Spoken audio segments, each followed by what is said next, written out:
Yes, guys, it's Danny Glover from Fight Fan TV Live. We are here at the Matchroom headquarters with the Romford Bull, Johnny Fisher. How are you doing today, sir? How are you, mate? Good to speak to you again. I remember last time we spoke a couple of years back, something made you laugh, and I can't remember what it was. Do you remember what it was? And you just started cracking up on the air, and that made me laugh. I can't remember what it was.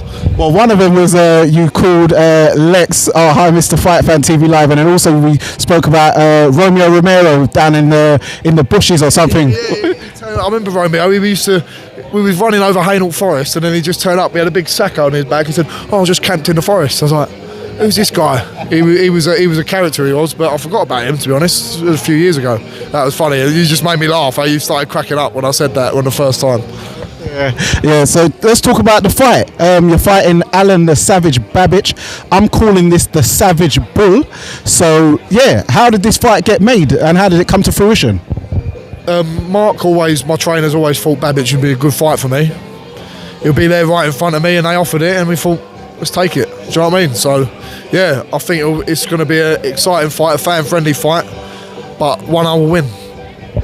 How do you intend to take away his game plan? Because we know his thing is about work rate, as he is quite light for a heavyweight, but his last fight was against a big lad in Steve Robinson from Newcastle.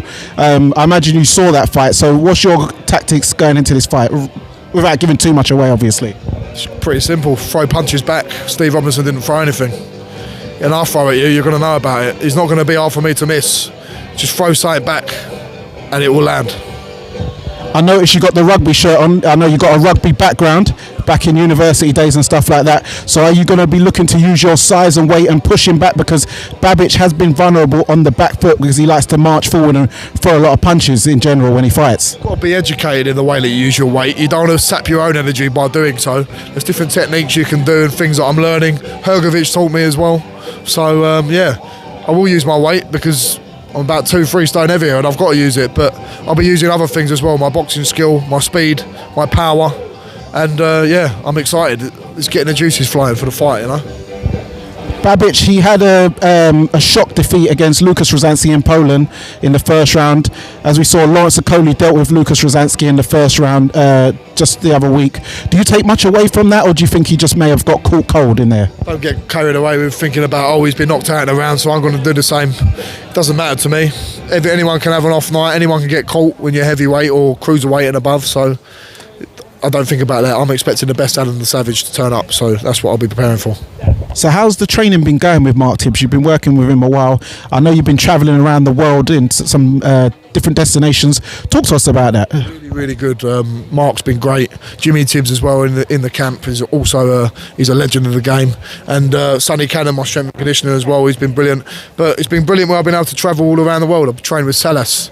I trained with Philip Hrgovic's team over there. Sonny came with me. It's great to just pick things up as a heavyweight who didn't have a vast amateur experience. I'm picking up things from different people in different camps. And Joe Joyce was the guy who was with Salas at the time. And I just went over and helped him with a bit of sparring and picked up a little bit from the Cubans when I was there. So we've got a great relationship, me and Mark, and we're going to keep building. Okay, so what destinations was it? I heard there was Australia and Texas and places like that. In the beginning of the year I fought in Vegas. I was over there, I saw the new year in over there, and I was trained over there the whole time. And then after that we went off to Australia with Big John. That was pleasure. That was for a DJ. He was being an international DJ, as he likes to call himself, Big John. And then we went to Houston, Texas to spar Philip Hrgovic. So that was great, and that sort of kick-started this camp. We saw that you last year, at the end of the year, you won your Southern Area title against Henry Armstrong. We know that the step up above that, you've got your next 10 rounder against Babic. Obviously, you don't want to overlook him, but as you must know that there's David Adelaide versus Solomon Dakers for the English title. Are you looking to try and take on the winner possibly towards the end of the year for that? Honestly, Danny, I've got to win this fight. That's all that matters to me. I can't think if I start saying, I'm going to beat Babic and I'm going to go and deal with Dakers and Adelaide, I don't even think about it. I honestly don't, so I can't tell you. But if anyone offers me a fight and it makes sense, I'm ready for it. I'll fight anyone. That's a very smart way to think, because as we know, every time we know, especially in the Saudis, they got a fight pre-planned and it always ends up getting scuppered. Yeah. But if it makes sense, if I'm getting paid enough, I'll fight anyone. Well, I'm sure you get paid enough, especially with those ticket deals. My dad's earning his money, doing his job, doing the pen and paper. I'll treat him to a Chariot, or I'll treat him to a Blue Orchid down in Chinese. He'll be happy with that. Oh, that's lovely. So how many tickets have you sold so far? I heard about 5,000, is it? No, we've done about 2,500 we're on now, but obviously through the general link as well, they've done must be close to 5,000. I think half the venue's gone, so it would be a sellout.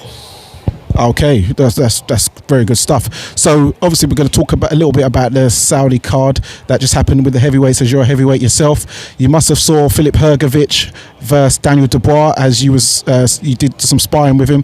How did you see that fight, and how did you predict it going initially? Honestly, when I was sparring Hrgovic one-on-one, it's the best bloke I've ever sparred one-on-one by far, and the movement, the punch repertoire, the ability to read what I do, that was amazing. And I think when he got in the ring, one, it's got to be down to how good Daniel Dubois was on the night, but also something I just didn't think it was quite right, honestly. And I think I heard that from his team. I don't know, I'm not nosy, I don't ask too many questions. It's not my place to even talk about it, but something didn't look right from what I saw. But is that down to Daniel Dubois as well? Probably. He's been really good. I've really liked how Daniel Dubois progressed under Don Charles, a great man himself, and beating Big Baby Miller and beating Hrgovic, who's up in that top table. Yeah. Also, we saw Big Bang Zhang. We just need a heavyweight called Bing, because then you'll have the trio of Bing Bang Bosch. So how did you see the fight with Mr. Zele Zhang versus Deontay Wilder? Wilder's just not letting his hands go, man. Just not letting his hands go. And you've got to respect on Wilder's name. 30, 40 knockouts, just unbelievable. But people are quick to forget that, forget what he's done in the past because of these last couple of performances. But I would like to see him retire and go with his family. He's obviously changed his daughter's life, which is the main thing, and we don't need to see any more from him if he doesn't want to. That's what he's got to realise. And last one from me, you've got some guys on your undercard from your gym, like John Hedges. How's he progressing? And really well, he's doing great. Giorgio Visioli as well has been getting some great knockouts under the tutelage of Mark Tibbs. He's grown a really, really good stable over the last couple of years, and now we're all getting up there. And just give a quick shout out to your fans and let everyone know why they need to tune in live on the Zone for the Copperbox fight on July the 6th. If you don't tune in, I'm going to come and get you, alright? Bash. And there you have it, guys. It's the Rum Football with Danny Glover, Fight Fan TV Live. And remember, persistence beats resistance. You know where it is.